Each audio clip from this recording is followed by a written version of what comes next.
Good afternoon, ladies and gentlemen.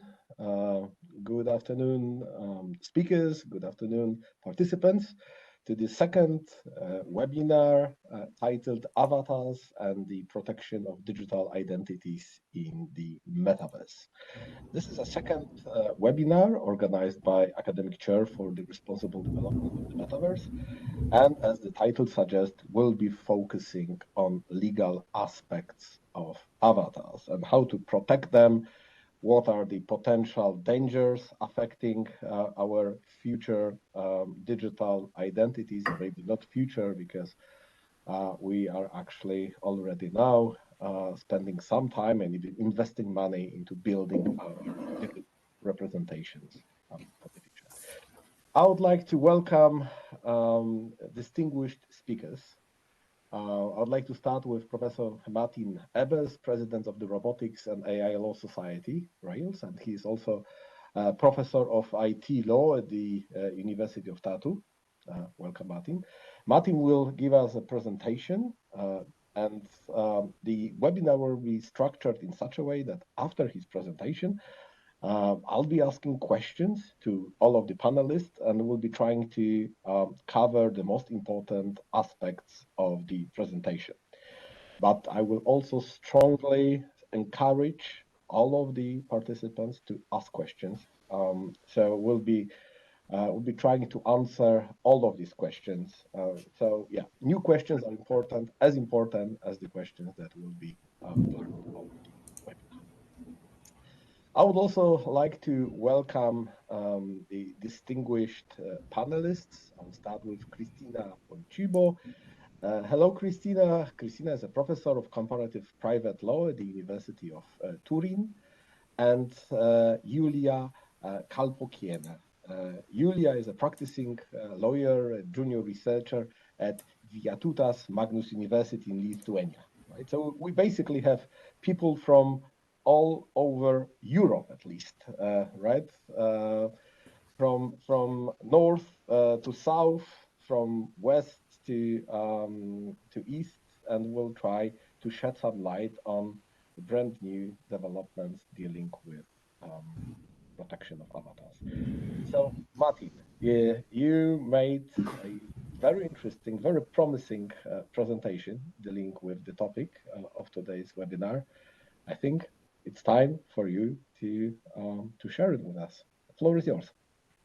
Yeah, thank you so much, Paul, for this warm introduction. Thank you for having me.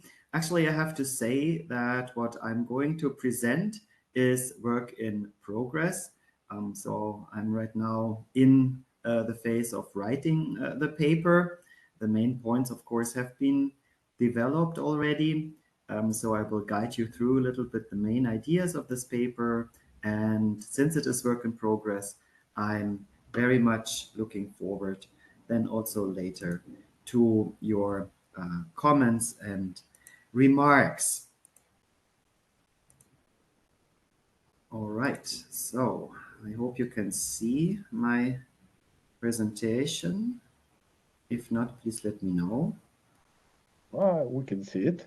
Okay, so basically the idea departs from the idea that avatars form an essential building block of the metaverse, because when users enter the metaverse, they usually need a digital representation to communicate and act in the virtual world. And avatars provide a way for users to create such digital identities, to express themselves, to communicate and interact with others. Also, there is a huge economic impact, because what the example of virtual game worlds such as Second Life, World of Warcraft, and EverQuest and others show, typical players devote hundreds of hours and a substantial amount of money to develop their avatar. And my question that I address here in this talk and in the paper is, how does the law protect the digital identities of avatars? So what happens if an avatar gets insulted, defamed, harassed, or copied by other users or their avatars? And what happens if the metaverse platform provider restricts or even completely blocks the avatar's means to communicate and operate in the online world? Clearly, one way to deal with these issues would be to confer certain rights and obligations on the avatar itself. However, this is something I rule out at the very beginning here of my talk and also of my paper, because I think that is not a viable option. It would require legal systems to ascribe some sort of legal personality to avatars and accord them with rights and obligations. And we have had this discussion now for quite a while when it comes to AI. I'm not talking about AI. I'm not talking about an autonomous avatar, but really an avatar where a user is behind. And in any case, it would not be very complicated to implement such a new legal personality, but it has also been debated and at the end of the day rejected by a majority of states worldwide.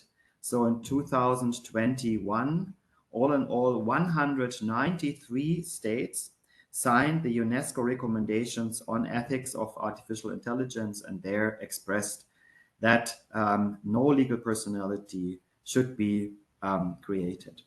So since avatars have no legal personalities, but the humans, of course, behind them do, it is not about how to protect avatars, but it is about how to protect users' rights on avatars. Now, one problem that I can see here is the avatar is not necessarily representing one-to-one the physiognomics of the user. That might be the case, but not necessarily. And the interesting question, I think, comes in so far as you can choose an avatar that is different from your character. And then the problem is how actually the law would still protect you, and whether there is even a need that the law protects your avatar, your rights in your avatar. So I will talk in my introduction a little bit about what is my understanding of identity. Then we will have a brief look on avatars in the metaverse, how they are created, what kind of avatars exist in the metaverse. Then I will talk about the wrongs vis-a-vis the avatar. And then I will shed some light, especially on four fields of law, or three fields of law, that actually give users certain rights on avatars. First and foremost, of course, the contract, so contractual rights, then intellectual property rights on avatars, and then last but not least, we might think also of a fundamental right. So whether digital identity is a fundamental right that is or needs to be protected.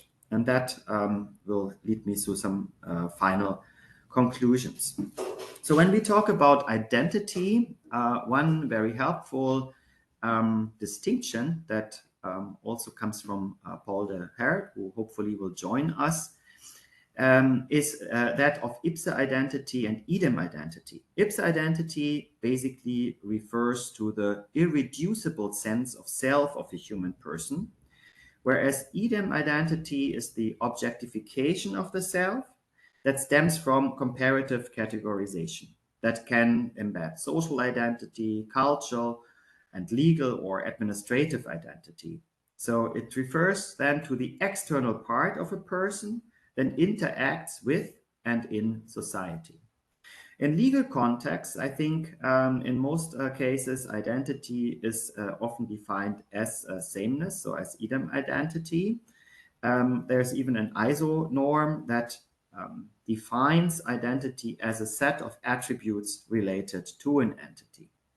Now, when we talk about real-world identity, then of course, most of us think immediately of identification. And that is, of course, also the notion how the word identity is used in many cases. So then it can refer to birth-related information, personal identifiers, biometric data, and some other information. However, in a broader sense, identity and also the right, the fundamental right to an identity that has been already recognized by courts all over the world and by the European Court of Human Rights specifically, refers then also to self-identification. So how do I see and perceive myself, and also self-representation and reputation. So how do I want others to see me? Now, digital identity basically can be also understood as a digital representation of a person, which allows the identity holder to prove who they are during an online or offline interaction and transaction. But that is not actually the part of identity here I'm interested in.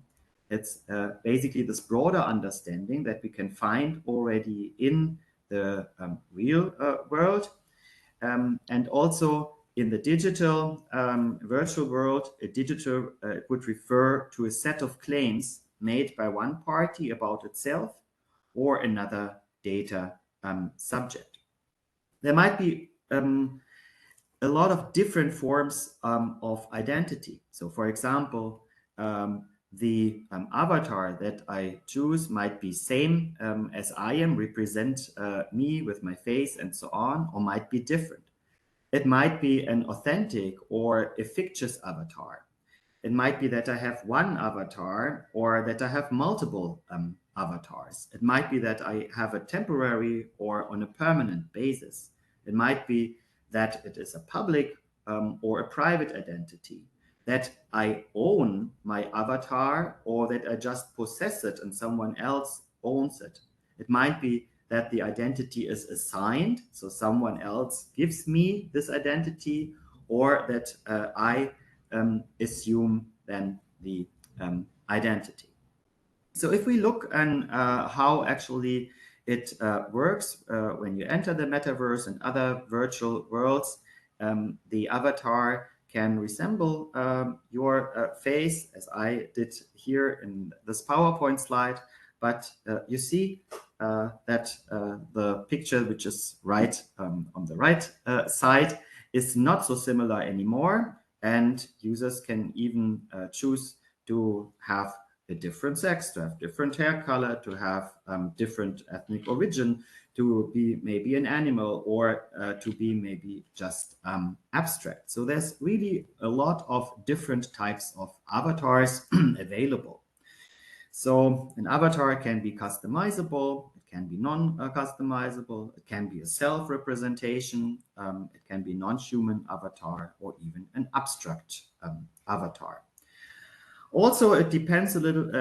Depends on the platform what kind of interaction is possible on the avatar. Last word regarding avatars in the metaverse. It is already a very big market, and the expectations are that the avatar market will exceed $500 billion by 2030. So what can happen to my avatar? So when users interact with their avatars, many situations can arise that would constitute a violation of the law if they took place in the real world. For example, scamming an avatar to transfer Bitcoin or other virtual currencies to other users who can then convert those Bitcoins into money in the real world. Or harassing avatars by repeatedly hitting them in the face, or by intentionally violating the sense of personal space in a virtual environment, or creating pornographic content using another person's likeness without their consent, or insulting or defaming an avatar by harming the avatar's reputation, or processing the avatar's data in order to analyze the behavior of the avatar's user without his or her consent, stealing or copying the identity of an avatar, and so on. So there are many situations possible, and indeed these are not only theoretic examples, but this happens in virtual worlds. So one often cited example is the Ugandan Knuckles incident, in which some users on the social VR platform VRChat used a 3D model of a cartoon character to harass other users by physically blocking space and making offensive and racist comments. Another incident happened at the popular online multiplayer game Fortnite, which introduced a party royale mode, a non-combat multiplayer environment where participants could socialize and attend events. And when the platform then hosted a panel discussion about race in America, some participants used an in-game feature to throw virtual tomatoes at the black panelists on screen as well as at the other avatars. Now, if we talk now about whether users' rights in avatars should be protected in case these things happen, then I think first and foremost, we should be clear that context and custom in the metaverse matters even more than in the real world. So not all harms occurring in the metaverse can and should be sanctioned. First of all, it depends, of course, on the code itself. So the virtual platform, what is allowed and what is not allowed is to a large extent determined, of course, by the code of the platform, how the avatar can act and interact with each other. But then also in the metaverse and in other virtual worlds, there might be different social settings. It might be a multi-gaming environment where it is totally okay to kill someone, another avatar. It might be a collaborative space, it might be a business space, it might be a professional meeting or a personal meeting. So in all these different social settings, of course, it has to be reassessed then whether something that happens to the avatar is really a harm that should be sanctioned. So the question now is, how does the law protect users of non-identifiable avatars? As I pointed out, this is, I think, one of the crucial questions here, because in most cases, of course, the body of the user will not be harmed. Also, there will be, in most cases, no direct psychological damage, but there might be some kind of insult or harassment or defamation. Now, all these wrongs actually require, at least when we look at it from criminal law perspective or from the tort law perspective, that the user behind the avatar is identifiable. So how do then users get still protected in the case the avatar does not make them identifiable? And as I pointed out, basically there are three fields of law that come into play: contract law, then property law, including intellectual property law, and last but not least, a possible fundamental right on digital identities. Now, if we look now on the contractual rights on avatars, first of all, there are written rules. So as soon as a user enters the platform, then usually you have to agree to codes of conduct, rules of conduct.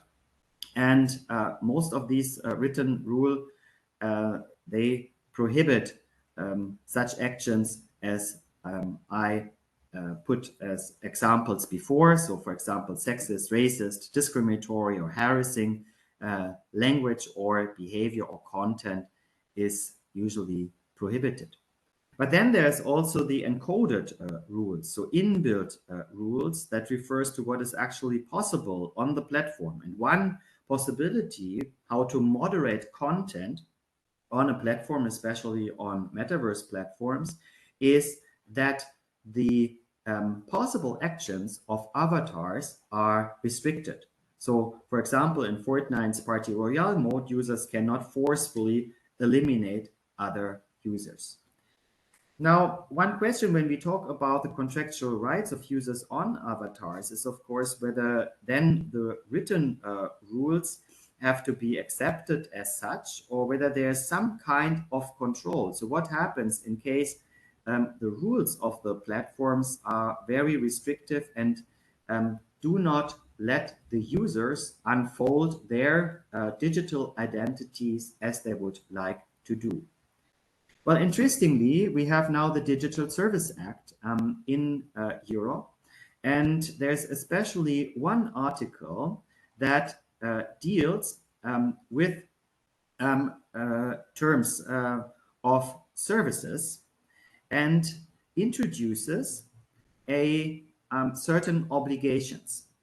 The background for that is that content moderation on platforms is not only based on hard laws, so like laws, for example, that prohibit certain form of hate speech and so on, but largely, of course, content moderation is determined by the terms of services of the platform providers. And since this is so, and in order to protect users, Article 14 foresees certain obligations.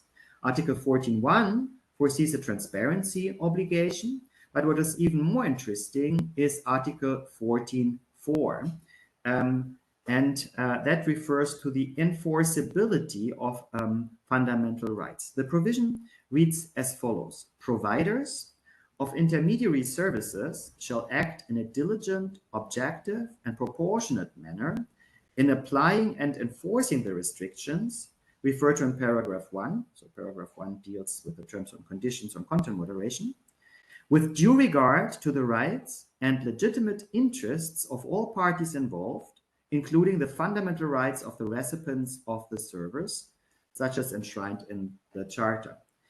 So it is not, to me, entirely clear, actually, how to interpret Article 14.4. What is clear, I think, that Article 14.4 is not a review of the content of the terms itself, but it provides a certain mechanism how the provider should apply and enforce restrictions that are foreseen in its terms of services.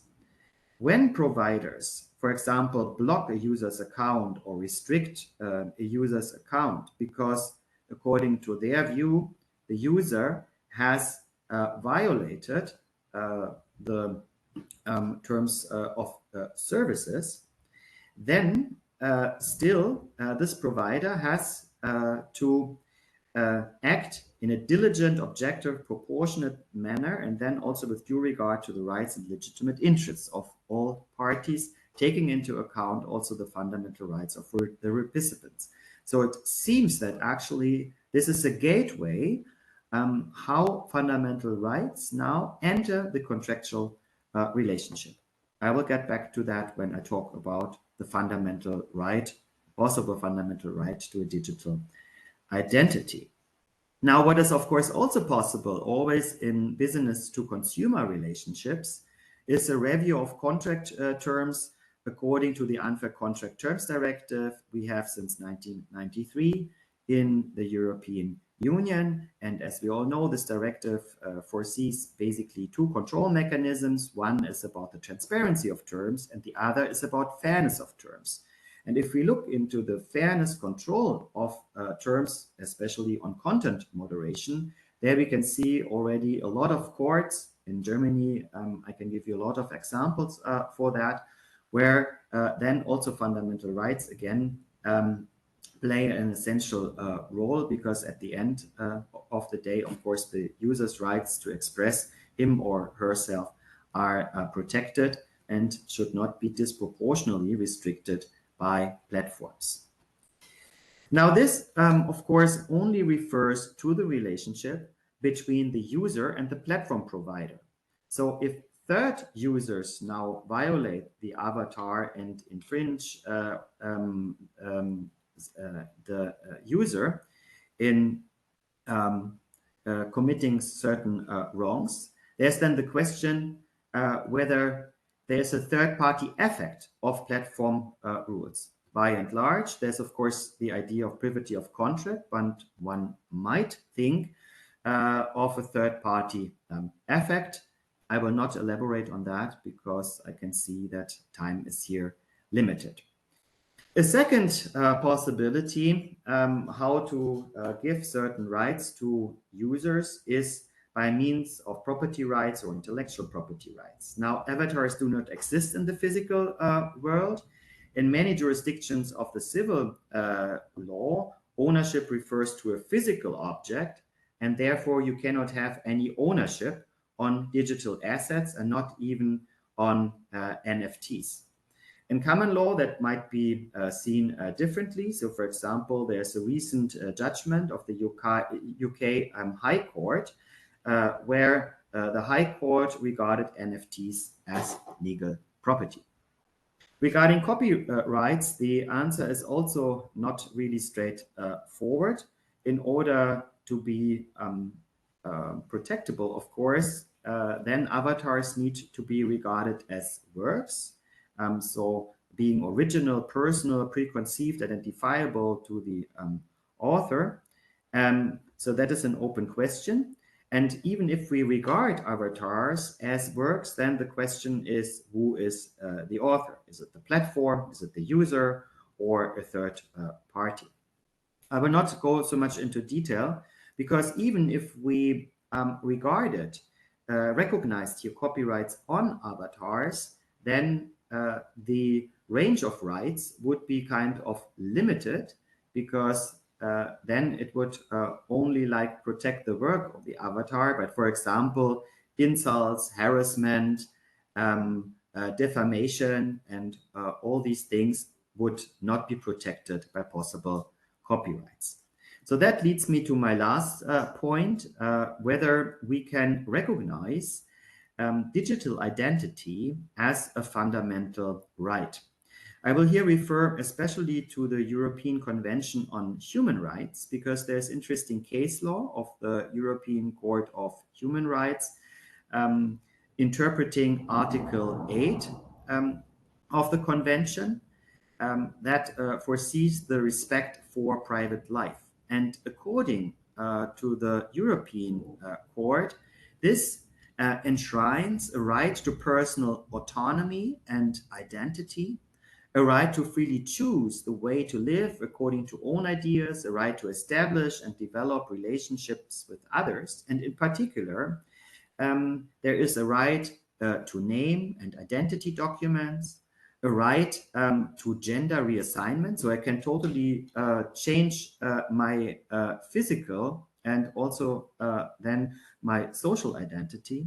There is a right to ethnic identity. There's the right to privacy and data protection, but there's also the right of publicity.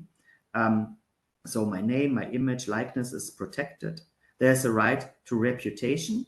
And in some judgments, the court went even as far as it would discuss whether there's even a right to desired appearance. Now, asking now the question whether there is a case for recognizing also a digital identity, we can say that multiple real-world identities are already recognized by the court in the real world. We can understand digital identities as an extension of ourselves. So the avatar at the end of the day is a projection of the user's personality. And taking into account Floridi's concept of on life, so that there is not real, like this harsh distinction between real world and virtual worlds, that is also then an argument in favor to recognize a right to digital identity. Now there's possible objections we can also discuss in the discussion. Obviously, one of the main problems is how to define and describe the object that needs to be protected. So what is identity? And that leads me back to what kind of avatars actually should be protected. So only the one that is same as the user or different, authentic or also fictitious? Do we recognize only in case we have a permanent avatar or on a temporary basis, and so on? So all these aspects, of course, will play a major role when discussing this. And then there is also the question, of course, how does it affect the private law relationship? So that is the question of horizontal effect. As a rule, fundamental rights do not apply to private parties, but platforms become more and more private rule makers because of their dominating position. And then there is also a case here to recognize a horizontal effect. And the European Court of Human Rights already recognized a duty of states to protect against third-party interferences, an obligation of states to protect fundamental rights even by damages, and even moral damages for reputational harm. And then there's the other gateway, how fundamental rights enter the private law relationship, and that is the already mentioned Article 14, paragraph 4. So what would be the legal consequences if we recognize digital identity as a fundamental right? It would then, because of Article 14.4 of the DSA, then enter the contractual relationship. So content moderation clauses then would be subject also to this right of digital identity. We could think in case of defamation of an avatar, then of a tort, and much more. So my preliminary findings here, and with this I come to an end, are as follows. Avatars are digital representations of humans that enable expression, communication, and interaction in the metaverse. They can be also subject to various types of wrongs, such as theft, harassment, exposure to illicit content, and etc. They can be protected by contractual rights, by intellectual property rights, and possibly a new fundamental right to digital identity. At the end of the day, the legal protection of avatars depends, by and large, on the type and degree of realism of the avatar, the source and authorship of the avatar, platform rules and terms and conditions, and the jurisdiction and applicable law. So the legal protection of avatars raises a lot of complex and novel questions that require further research and analysis. Thank you very much for your attention.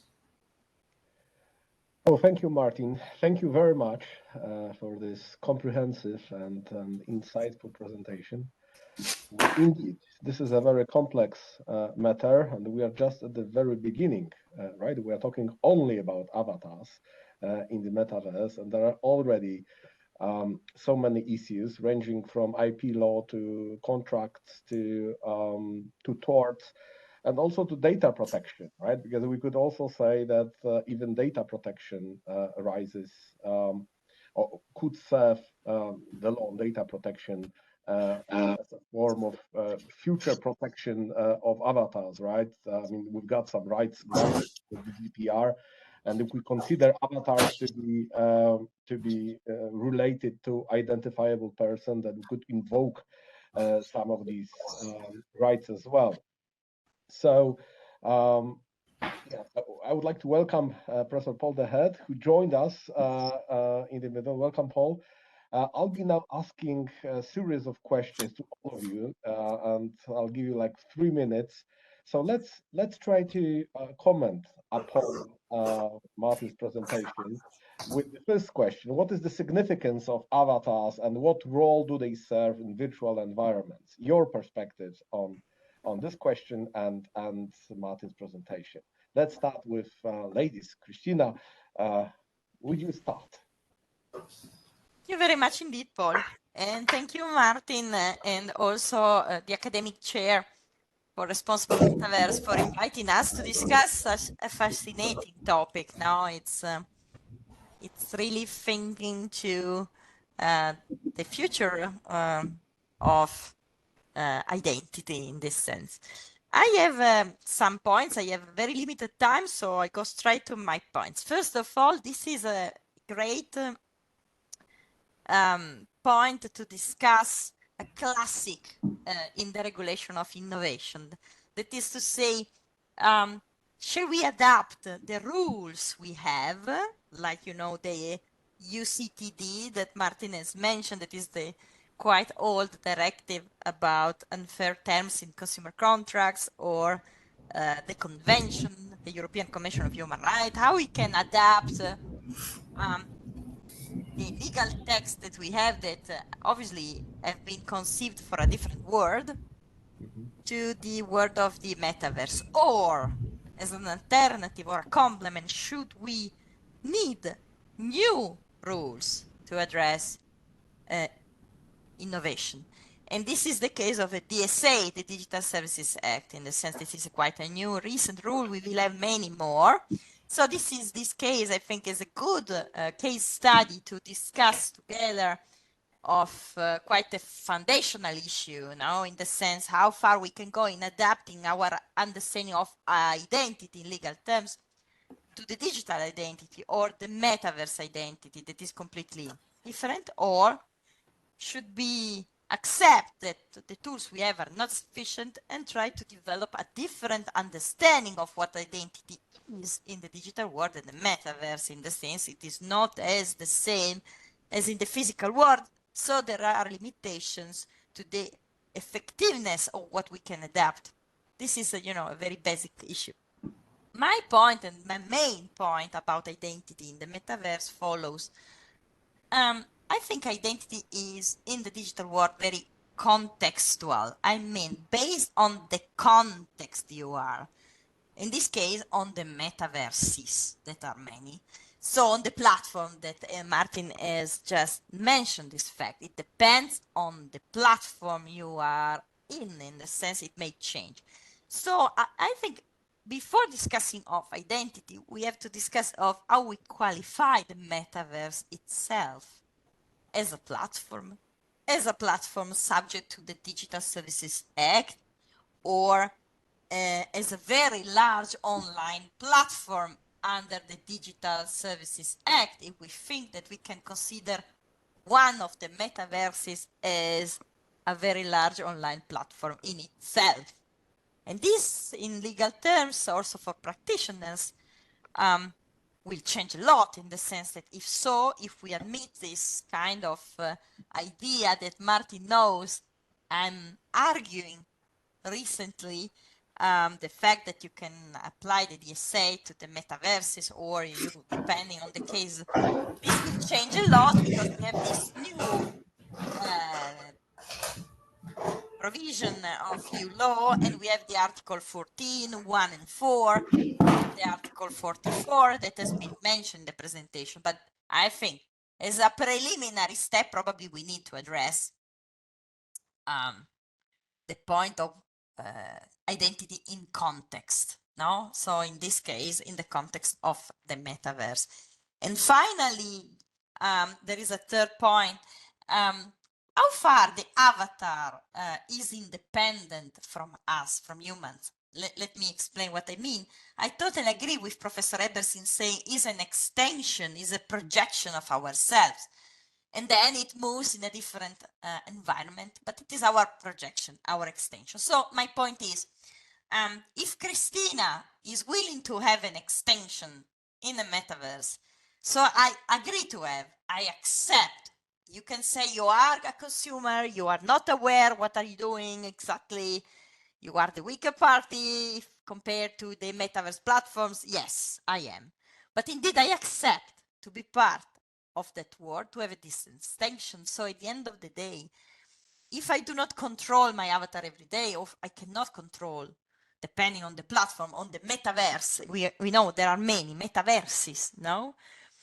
At the end, I was, giving consent at the beginning. I think it's time to start thinking differently, and to think to the fact that if we would like to benefit from the digital world, and we would like to take part, we have to take some responsibility for our decision to join and to play in the metaverse. So as you see, my point is in favor of the fact that we remain responsible if we have created this identity and we are playing with it. Finally, last comment. I know my time is already expiring. I'm a contract law scholar, so in terms of contracting, my favorite area of private law, basically it's not so complex in the sense that obviously it's a matter of agency. You say yes, but in this case the agent is going around in a different universe. Yes, but it remains my agent. So if I decide to contract in a metaverse shop, it is my agent. So I think we can still rely on certain concepts. We have representation, mandate. There are concepts we can rely on. So why? I can contract by my avatar, yes.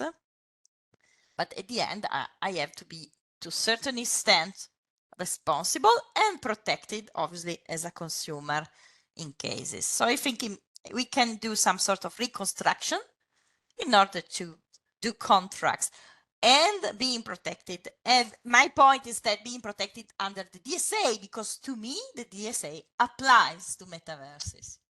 This is my preliminary comment. Thank you. Thank you, Cristina. Julia, what's your view on that? Yeah, first of all, thank you, Martin, for your presentation, and thank you for having me here this afternoon. I found a couple of points that you mentioned really interesting. First of all, it would be interesting, you mentioned Unfair Terms Directive, and it would be interesting to see how this is going to develop and whether we will see any difference in how we treat consumer avatars as opposed to business avatars, because obviously it's a very lucrative area, and businesses will want to monetize on their avatars, and it's not just consumers that are going to use avatars. Also, I know and I note that you're only looking at avatars that are where there are individuals behind them, but it would be interesting area to look into. What expectations do we have when we interact with an avatar, because we can't be sure that behind that avatar there's actual an individual, a human being. And now we see research coming out where there are examples and case studies where people actually develop feelings to avatars. And it may well be that behind that avatar, it's only an AI system rather than an individual. So what happens then? Can we have a reasonable expectation that it would be disclosed that whether there is a real person behind it? Also, when there is talk about multiple avatars being used or developed or run from a single account, then there is an issue of, and if we talk about this right to an avatar, to digital identity, account restrictions and content moderation may become very tricky. Because what if you operate, say, 10 or 100 avatars and only one avatar violates terms and service of the platform? And the question that you asked, Paul, is the significance of avatar. And I think metaverses and games provide some sort of escapism or a way to escape from reality. And we see research, especially psychologists, are talking about this attachment to avatars and also addictions, and different actions with avatars, or saying goodbye to an avatar may be a way of treating certain addictions. And it's probably not very controversial to say that, because social media, digital services, and also metaverse may, well, it's kind of geared to provide pleasure and to individuals that are using the services or playing the game. So it is, it's really realistic that people will develop certain addictions to being in the metaverse. So what do we do? How do we sunset avatars, or how do we deal with those addictions? And also it is, you know, how do we measure the sensitivity when something happens to an avatar, if the avatar is, so to say, killed in the metaverse, and also how transferable it is between one metaverse to another metaverse. So I think it is important to look at interoperability of metaverses, and also how do we deal with this kind of addiction to the service, and also you know, what do we do with the avatars that are really dear to people, but they need to, I don't know, they need to have a break from the service, or and so on. So these are my initial thoughts. Thank you, Julia. Paul, your turn.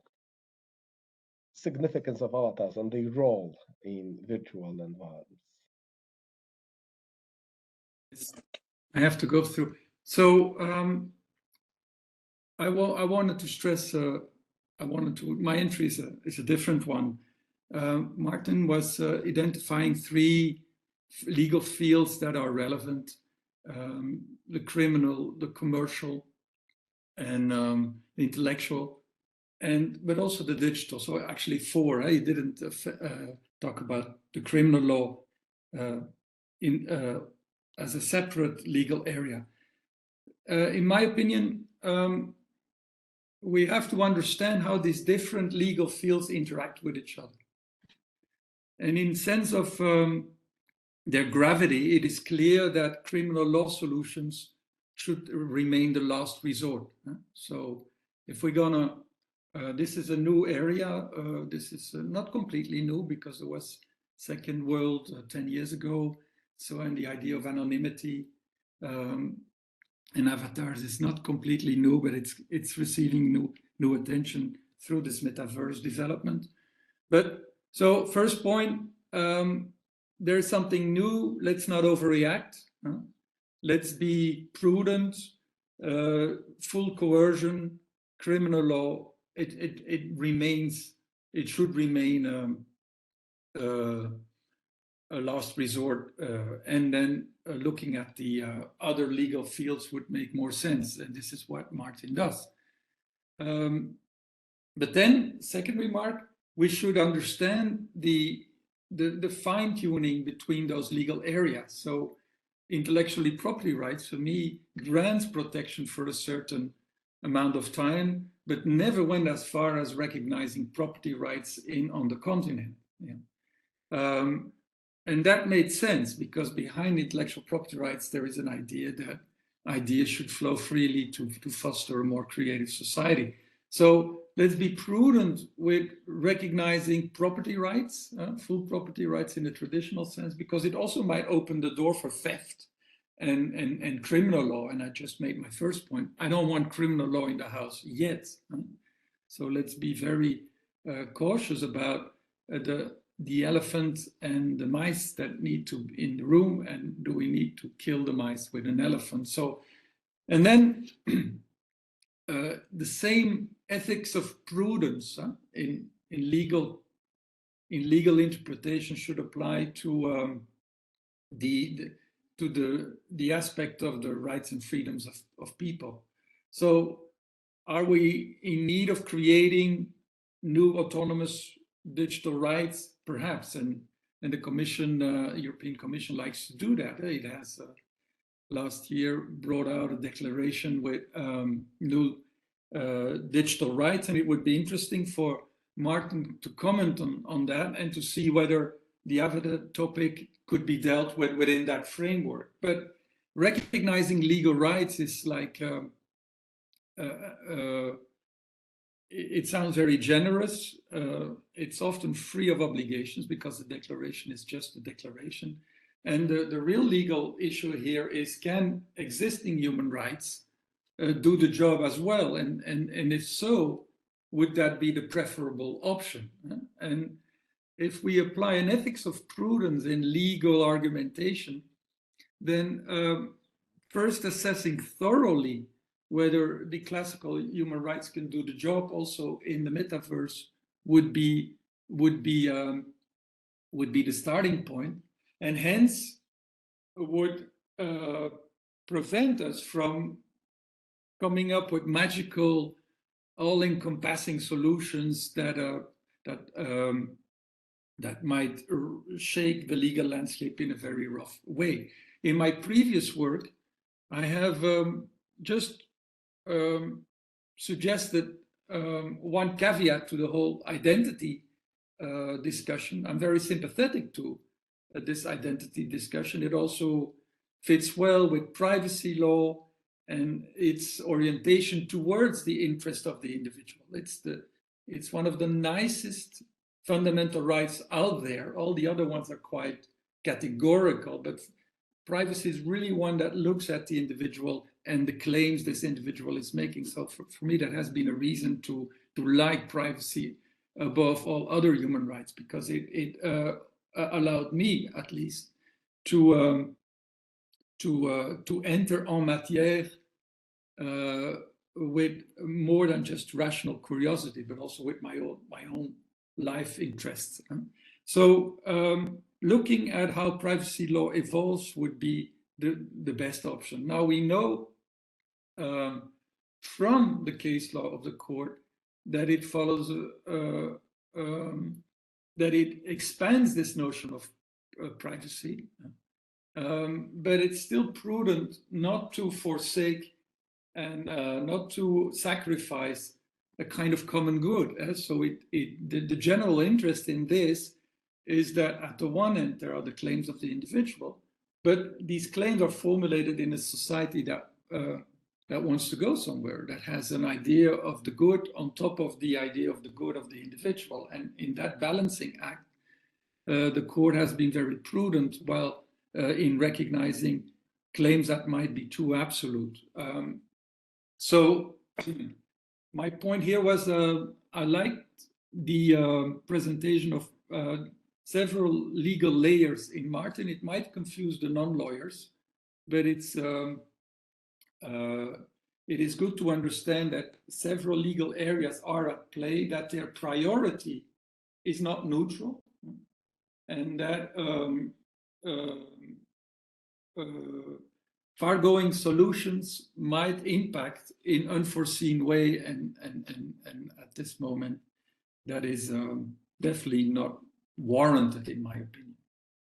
So that's the first comment. Thank you, Paul. Yeah, I think we all agree that there are many legal areas that come into play with respect to avatars. Maybe I would add some more comments in this regard. For instance, when we look at avatars, we look at avatars as extensions of living humans, right?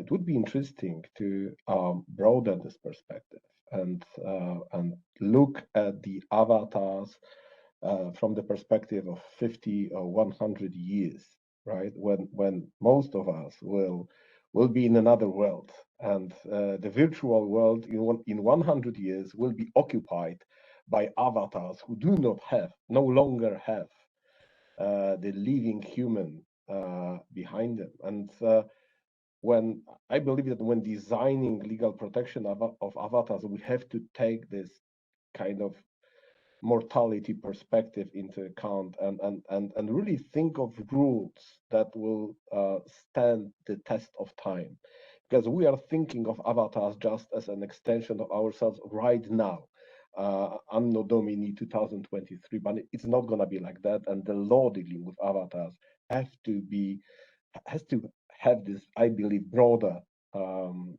sense and deeper sense, if it's truly an extension of ourselves worth protecting. There are also other areas of law that will have to come into play. I think Julia mentioned AI. To me, these days, AI really plays an important role in developing avatars, right? I mean, when I check the most important software applications for developing avatars these days, first, these are mobile apps. If you look at it, not standard software, mobile applications, and all of them have AI capabilities. So very often it's about taking a picture of oneself, right, and then using some filters, AI transformations to develop an avatar, which raises also interesting questions from the copyright perspective that Martin mentioned, right? Who's actually the owner of such an avatar, right? Is it, I mean, what is the level of originality of someone who created an avatar by just taking a picture and leaving the whole job to the algorithm, and then just choosing the skin that he likes more than the other? right? I think we've got also the very fundamental question from the IP perspective, but I wanted to underline this AI perspective. I mean, we will have to delve into it. We've got this huge body of law, which is about to come into play, and oh well, there is a lot to it, right? Because it focuses mainly on producers, but to a certain extent also on users of AI products and distributors. And there are so many obligations that are imposed on, for instance, providers of AI solutions dealing with, for instance, data that were used to train the algorithms that are supposed to be free of errors, non-discriminatory, etc. To what extent tools that are being used to create avatars are free of such errors, free of such hidden discriminatory elements? Well, it's an open question.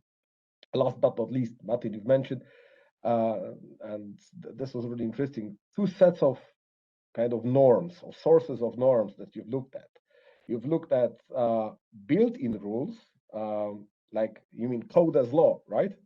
Kind of rules that were created by platforms, right? What you can do, basically. Yeah, law as less is code as law kind of thing. And then, of course, typical legal rules, written law. I think there is also a third layer that we should really strive to understand deeper when researching not only metaverse but the law of new technologies in general, which is this unwritten set of norms or customs or trade usages, or how people actually use these platforms, because it's not rules. These are not rules set by platform makers, so it's not code as law, because they basically set the limits of what you can do. But within these limits, people can act in certain ways, and they will follow often what's, I don't know, popular or considered to be interesting, good, popular, whatever the reasons. And I think when developing new laws, we have to understand how people actually use it in the first place. Then these laws will, I think, will be richer, and we'll need it, right? Because metaverse and the internet in general is such a complex phenomenon, but it's a social phenomenon. So we need to understand the society much better. All right, so we basically covered the second question, actually, which is regulatory alternatives that we may resort to protect avatars. But can we confer obligations on the avatar itself? I think Julia, you've mentioned a little bit about it, right? When you said that, for instance, avatars can be equipped by AI in some kind of, yeah, almost like a personality. This, by the way, is going to be a huge problem in future, but this is not something new, right? Because we already had the topic of autonomous agents. Yeah. How would you approach this, Martin? Maybe you would comment on this discussion before we. Yeah, I mean, there were so many very good comments. Thank you so much. I will take them into account. I don't know even like where to start. Maybe like with Christina's comment, how can we adapt the rules to the metaverse? Whether we read some new rules, whether rules become super fluid, and what is actually the role of the law in the metaverse. I think that's a very central question, and that also somehow links Christina's comment, what you said, Paul, when you mentioned not only like the customs, so how users interact with each other, but also the encoded rules. And how I see it, well, first of all, the metaverse platform providers, or I think there's no question actually that it is a provider that is offer platform also under the Digital Services Act. But the metaverse provider provides a certain environment, this virtual environment, how you can act.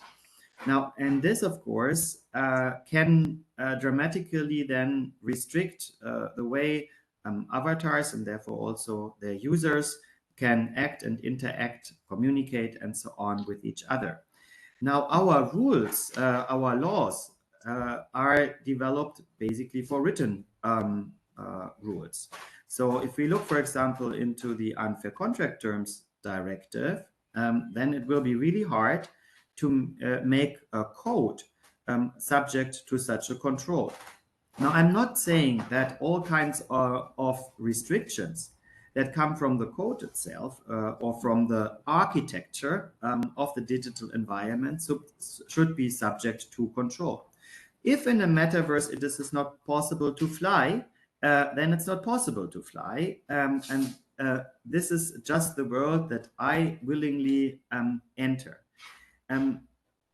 If, on the other hand, it is possible to kill each other in such an environment, to kill the avatar, then it is also something that is kind of maybe given. And under contract law, also we never review the so-called main subject matter of the contract. So if it forms the main subject matter of the contract, then it is out of control. Now it becomes a little bit like tricky, of course, because code and the architecture gives the platform provider the possibility to restrict all kinds of things. And what can be done by written rules can be actually enforced, implemented by the platform provider via code in a much more efficient way.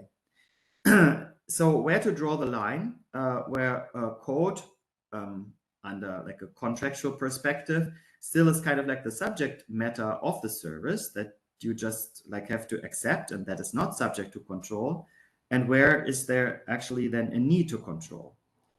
Now, even if we then accepted this, that there is a need to control, then the question is, how do we do it? Because, okay, some things are very obvious. It might be possible for the avatar to hit another avatar or not. But in many cases, maybe it's not really visible what can be done and what cannot be done. Only by experience, you might then find out what can be done. And since it's not written, but only like written in code, there we have also a problem how to make this subject to control. So this is like one big problem that I see in the metaverse. The other one, Julia, you mentioned, yes, how about business avatars? Very good point. Well, as we know, the European Union has not harmonized content review in B2B contracts. Nevertheless, roughly half of the member states in the European Union provide in one way or the other also for a content review in B2B relationships. So there was a study that I carried out for the European Commission some, I don't even want to know how many years ago. And there it became clear that roughly half of the member states provide also such mechanisms. But of course, these mechanisms are not harmonized, not even in the European Union. And of course, the metaverse, but that refers then to the general question of applicable laws, expands, of course, everywhere, not only in the European Union. Your question, Paul, was whether also avatars themselves should be held responsible.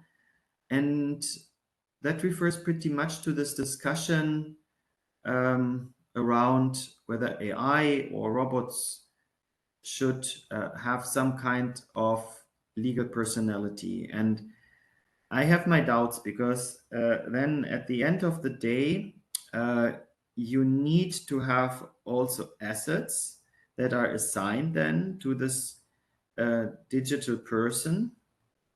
And only then it would make sense. And then the question is, what happens in case you make only the avatar liable and not the user behind, and then the avatar, for whatever reason, has no assets. So the main point that is also made in this whole discussion, whether AI should be conferred some kind of legal personality, is, and I think it's a good argument, that this might be just used by users of the AI, of the avatar, to shield themselves from liability. And that is, I think, something that should not happen. At the end of the day, in many cases, if it's not a faked avatar, that raises, of course, special questions. If it's not a faked avatar, there is a user then behind. The avatar might not be identifiable for other users, but still for the platform, because the platform knows about the user account. And then in terms of transactions that are made on behalf of a user by an avatar, it's, I think, possible then to trace it back. At the end of the day, we deal already like with these kind of digital identities, because we create digital identities when we set up a user account. This is already one form of identifiable then information and a form of digital identity that we create. Thank you for this comment, Martin. Yes, it's true that that creating a user account is a good starting point for creating this linkage between, let's say, a digital avatar and a human being. But given the current pace of AI and its capabilities, I think we will see a lot of accounts being created by AI itself, by specialized algorithms, including avatars themselves. And if you take into account the fact that many metaverses are going to be based on blockchain, and then these avatars will actually take part in contractual dealings, will buy items, will sell items, etc. I mean, whether we recognize them or not, as you know, community of lawyers and then lawgivers is one thing, but whether this thing will actually simply work in practice, and this is another thing. And my reflection is that we might see these things simply operating in practice, whether we recognize it or not, and we will be kind of forced to recognize it. I mean, this will be like an element of the reality, not only a virtual reality. But we'll see. It's so hard to predict the way in which AI will be used. Julia, what's your point on that? Shall we confer rights and obligations on the avatar itself or not? Yeah, Paul, to your comment with the blockchain and you know, avatars buying and selling items and so on, I think partly it is, you know, if we look at games nowadays, even if we are unable to identify the person behind an avatar or a character, I think it is possible to find ways or kind of content moderation tools whereby without conferring legal personality to avatars as we understand it now, we could deal with some of the issues at least. For example, now if we look on social media, even if we don't know who is posting a comment, the platform may suspend the account, or they may make their feed less visible and so on. I think similar tools can be used by the platforms. But also, you know, I agree that identification of the person behind an avatar might be really tricky. If we assume that everyone has to create an account to have an avatar, then it might be easier. But we see that platforms such as, for example, Reddit or Discord or other platforms that enable individuals to go there and be anonymous, remain anonymous, are really popular. And it is, I think, unavoidable that within time we will have metaverse or metaverses that are geared towards this anonymity. So it is important to look for technical ways to actually bring some sort of a recourse to those that are harmed or grieved by actions of other avatars. And then another comment in regards to legal responsibility. I think enforceability is key thing, especially in practice. In theory, you can theorize as long as you want which jurisdiction, which laws shall apply, and so on. But when you have a client as a lawyer, and the client comes and says, "What can I do?" They're not interested in jurisdictional issues. They're interested how much it will cost and how quickly they can get recourse and how effective can that be enforced. And when we talk about digital matters, especially when we think beyond what we have available nowadays and kind of look to the future, it becomes more and more difficult to have something that is easily enforceable in the legal system as we have it currently. So I think it is a very important issue as well. Yeah, thank you. Cristina, what's your point? What's your take on this? Yeah. I was thinking while I was hearing the colleagues commenting that at the end of the day, the legal system usually looks at the points of contact. So the gatekeepers basically, who is, for example, it was at the beginning of the internet age, the internet providers giving access to the network. For the social media, who is managing the social media, because it's the point of contact in between the virtual and the real world. In our case, the managers, the owners of the metaverses are based on technologies.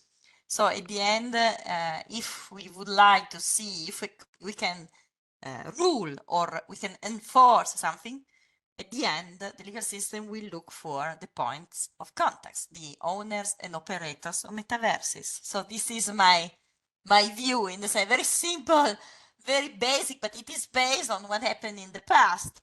And it has some sense in the sense that or we assume that the legal system has little to say, but we cannot accept to have a domain that is not ruled by the law. No? It was the dream of the first inventors of the internet, people in blockchain, the codice law, but we know that is in some sort of narrative there. If metaverses have to work and to provide places for shopping as well, and advertising, as it happened with social media at the end, this will be the reaction of the legal system. And we can expect that we address the physical owners, because they are there are still. We always think to these virtual worlds and something, in the cloud no one knows about, but to run the metaverses, there should be someone, and the law will follow them. This is my view of this problem. I don't know what you think about, but this is very real, very concrete. Thank you, Cristina. I think this is the remark to enforceability made by Julia. Thanks.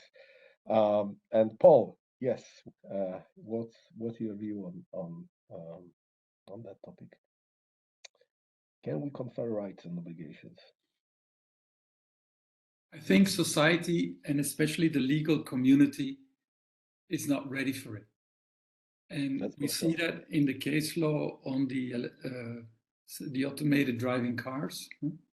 There is a need felt by judges, but as well as by society, to go behind the human behind it. And so what Europe does is nothing more than that. It is insisting on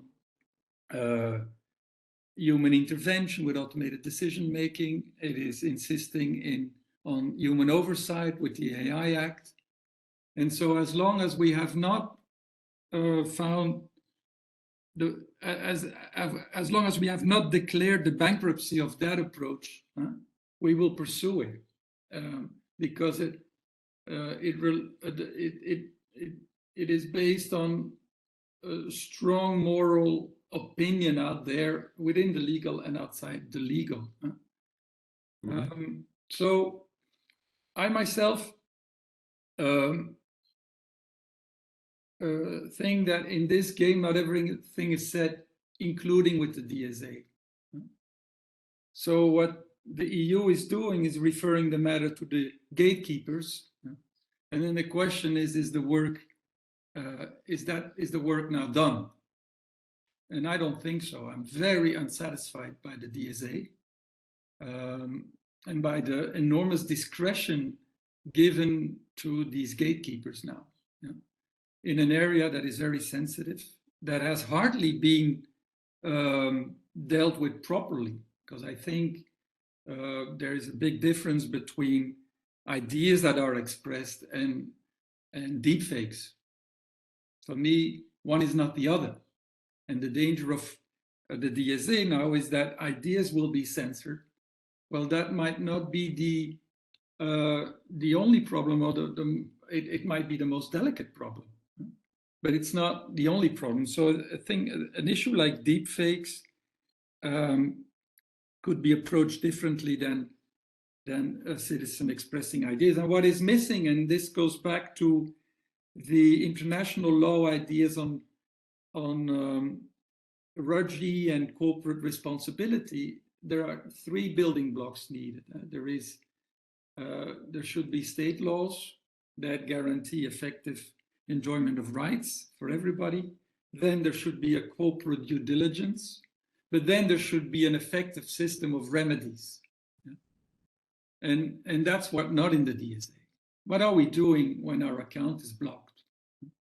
What is the quality of the answers? I think in such a sensitive area, much more should be done by Europe by giving the citizen the first block and the third block, not only the middle block. Right? And the first block is, how is freedom of expression appropriately protected? And then the third block is, what can a citizen do if tomorrow his avatar is withheld because the service provider considers this as going against. Now, from the human rights logic, does not take into account all the sensitivities that live within intellectual property law, within contract law, and within other areas of law. It wants results, and it wants a system of accountability. Yeah. And so, for me, the case here is a case from 2008. There are 2, both against Finland, and I've written about one, which is I versus Finland, and the other one is KU versus Finland, about a little boy that was targeted on an anonymous website with an advertisement of a sexual nature. And within the Finnish system, the little boy could not do anything and could not find out who was behind it. Yeah. Now, the court very drastically concluded that the Finnish law system was incomplete because there was no way for the little boy to find out who was behind this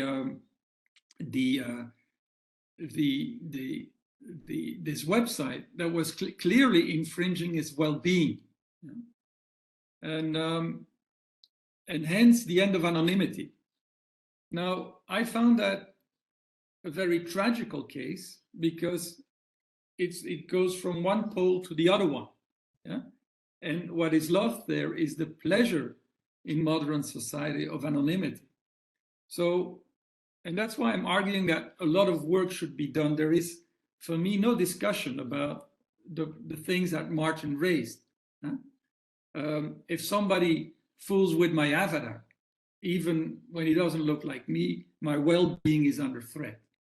And that will only increase with the metaverse.